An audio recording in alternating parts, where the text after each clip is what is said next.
hello everyone, and welcome to another segment of Marriage Moments. Again, if you're joining us for the very first time, it is February, and this is our Love and Marriage Month here at WOC. And so again, this year we decided to add a little something different and to have these marriage moments where we're just talking with different couples in the church about their marriage, and we believe that these stories will be beneficial to you. They will be a blessing to you, and hopefully that you'll get something from this that you can carry on with you either in your marriage or even if you're not married and you are pursuing marriage. And so we are excited to have our very own Brother Preston and Miss Jennifer Ryder. Amen. So they serve in our children's area, our directors, and so we're so glad to have you, and we know that your story is such a blessing to share. And so today we've had several different themes, but we know that your story is love after divorce and the power of God and love and reconciliation. And so just first of all, how long have you guys been married? 28 years. Whoa.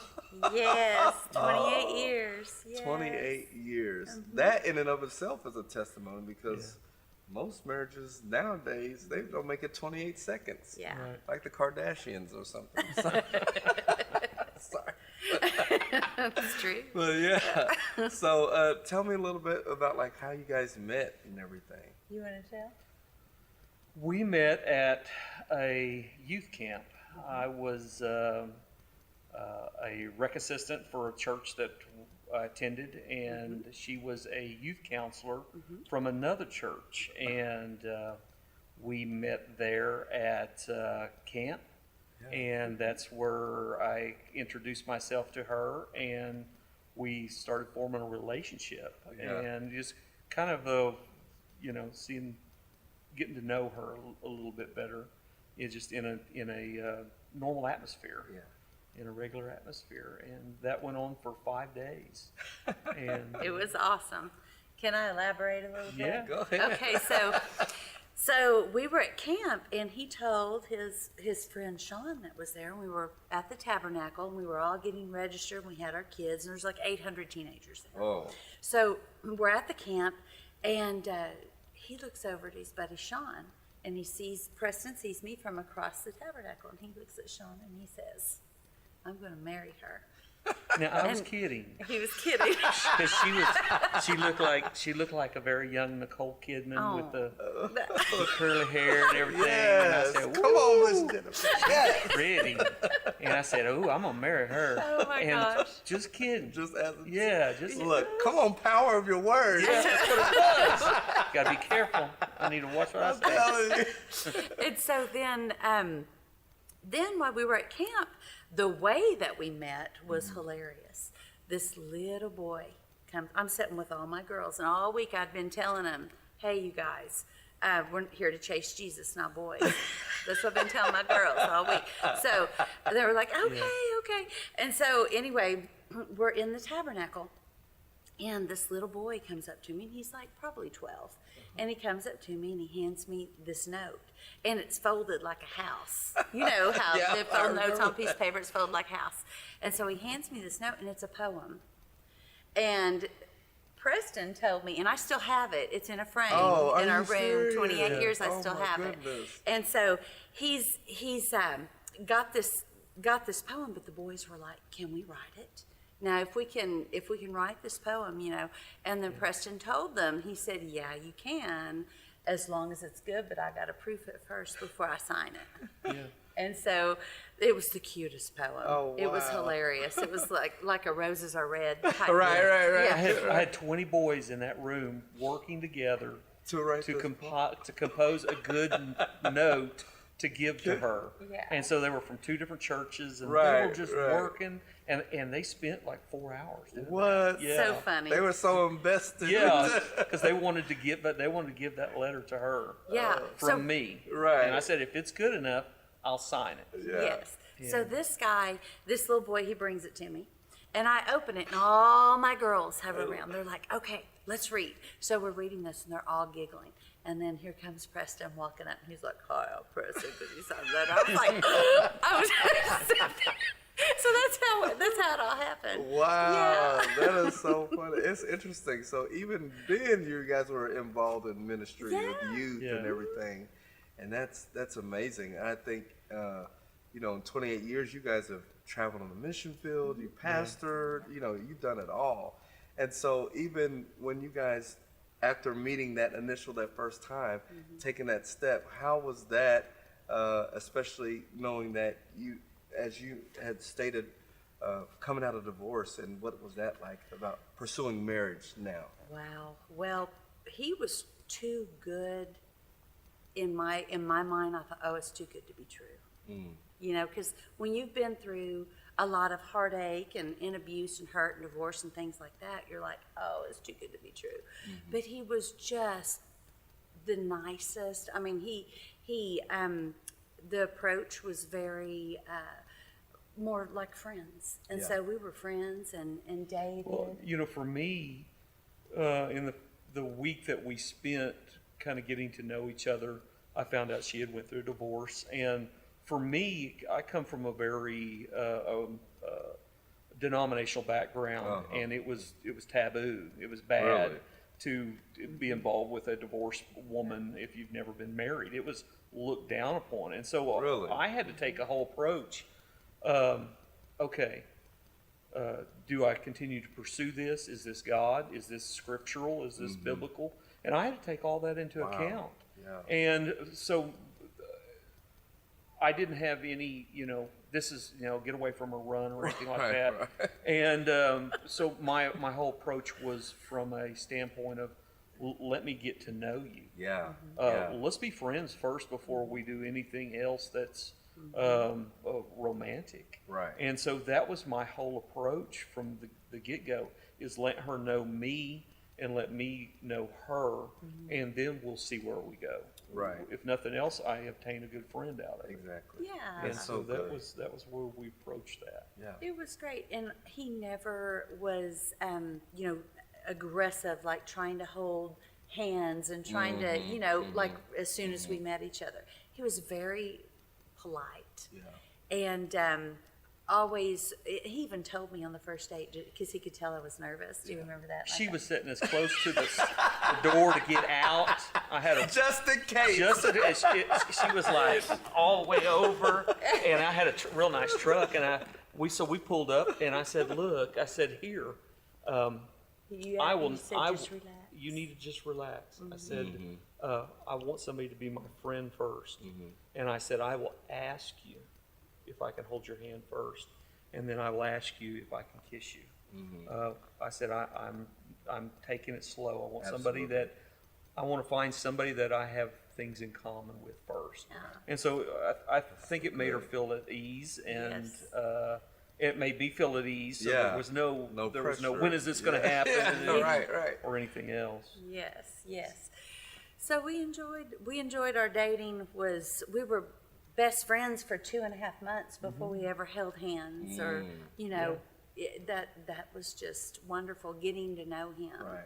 And I was in love with him before we ever kissed. Right. Yeah, it was just we were in love. We knew after being friends for 2.5 Right. months that we weren't going to date anybody else. Right. So look, I want to go back a little bit because you said you're kind of sitting close by the door on Oh, the yeah. date. Were some of that nervousness did that stem from like your past Yes. marriage, or what? Like, where did a lot of that come from? A lot of that came from just being wounded and hurt, verbally and emotionally abused. And so then you learn that you just, you almost feel like you're broken inside. I was very broken, even though I'd been, saved and filled with Right. the Holy Spirit for several years, probably 5 years, and had been in ministry. Right. I was still not really, relationships were very hard for Right. me. And because of all that. Right. But, I remember when he took me home from a date one night, and the Lord spoke to me and said, you picked the first one. Now this is the one that I picked. Ooh, come on, that'll preach. And I cried and Yeah. cried and cried, and I believe just supernaturally there was a healing process that took Yes. place in my heart. So good. There was a time I told her I said, I'm not him. Yeah. You need to recognize me for me. Yeah. I'm not the previous person, and so you don't bring that Yeah. into our relationship, Right. and don't compare me to him. Yeah. Because that's not fair to me. And so, with that open communication, it helped. It Yeah. helped a whole lot. We talked about it. And we did. We talked a lot about that, so that there was no emotional baggage Right. coming into this relationship. That's something that, knowing that she had come out of that relationship, there were going to be things that there was going to be mistrust, there was going to be Right. doubts, there was going to be fear, and I think part for me was to settle that fear Right. in her and Right. realize that I can be a rock, Yeah. and I can be a firm shoulder, Right. and I can be a comfort, Right. so that she never had to worry about that. And to this day, she never has to worry about Exactly. that. I'm accountable for my time. I'm accountable for my location.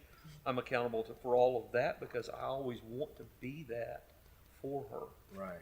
As you know, That's so good. He's such a good. I know. I Come just on love now. him. Yeah. That is so good, and I think that's really good, because with you not ever having been married and understanding the dynamics of what Miss Jennifer had walked out of, is how did you, preparing to be that rock? How did you prepare to help?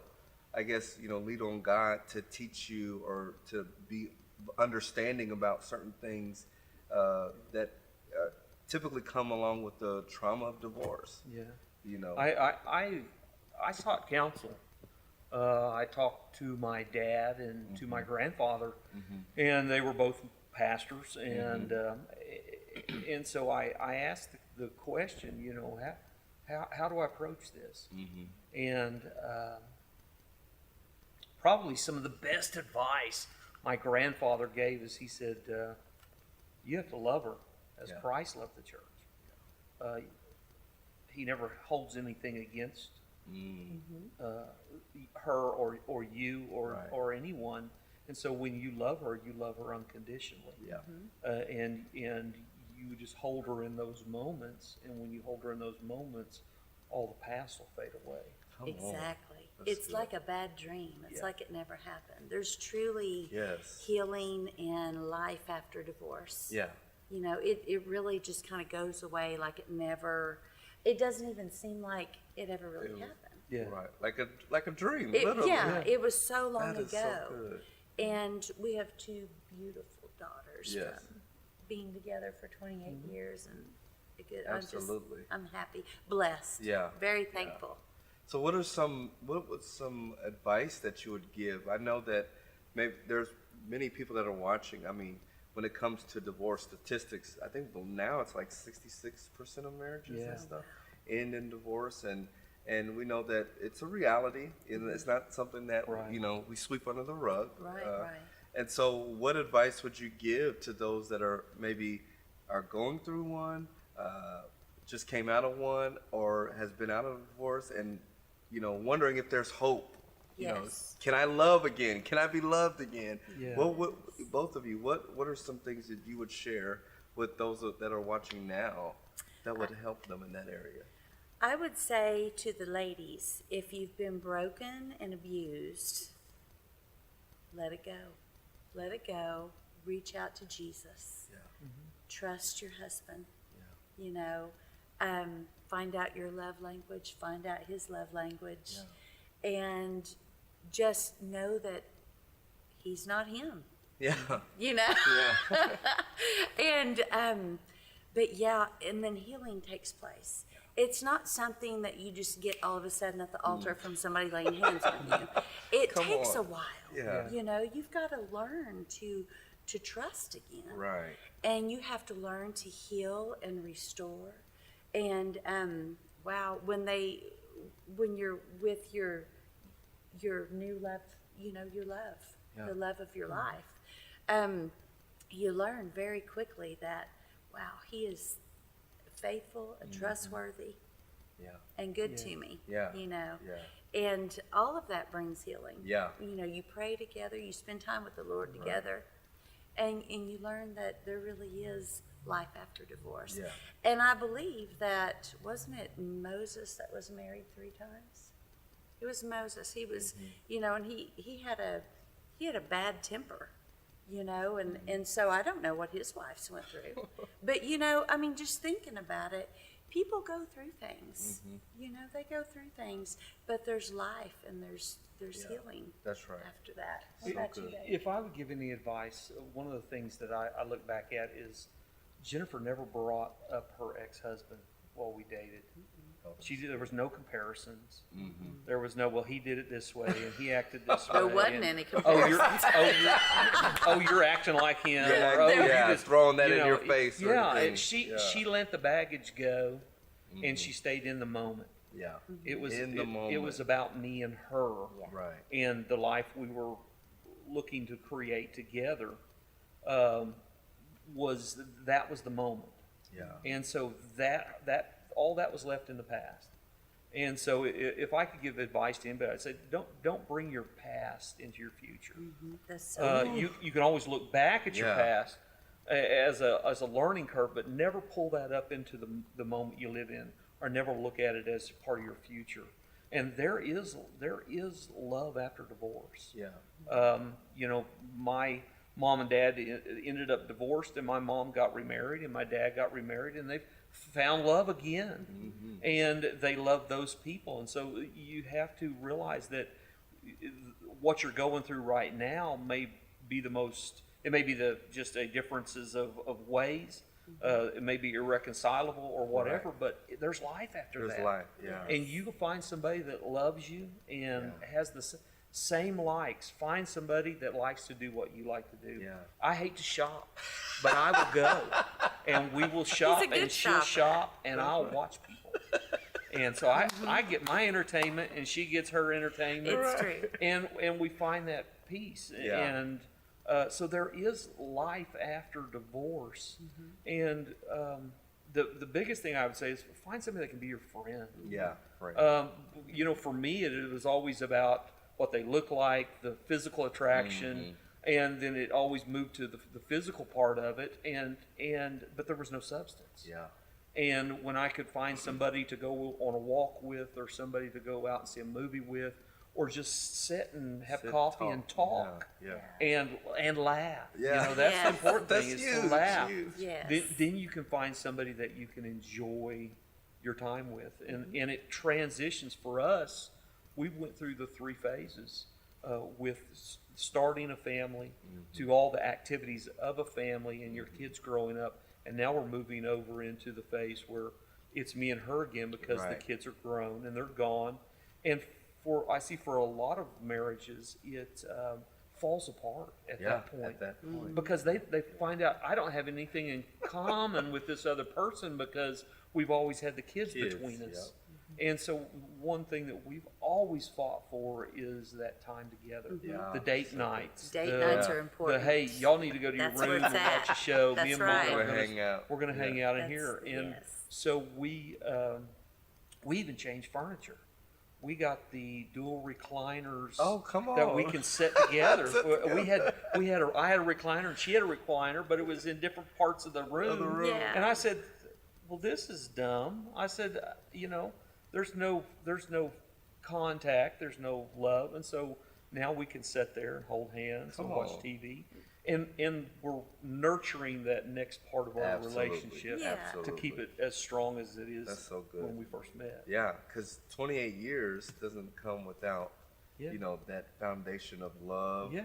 and everything that love encompasses, that long suffering and all those different things. And I think really what you describe in love and life after divorce and even sustaining a marriage is really walking out that Corinthians 13, Yeah.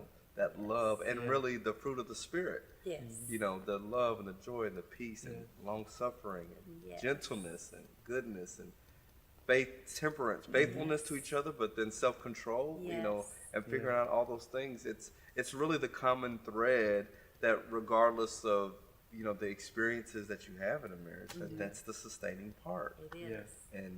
And that's so good. And listen, I hope that as you were hearing something that you heard, it really blessed you. I don't know. I was really blessed. I'm like, this is an amazing story, but I think it's very important that you're aware that there is life and love after divorce. That it doesn't mean that your love life is over, or That's right. you know, God has forgotten about you, or you've made this huge mistake that can't be reconciled. No, no, no, no. We have living proof here that God is he's a restorer, and he can bring back exactly what your heart desires. And and when you put him first, you very well will see that.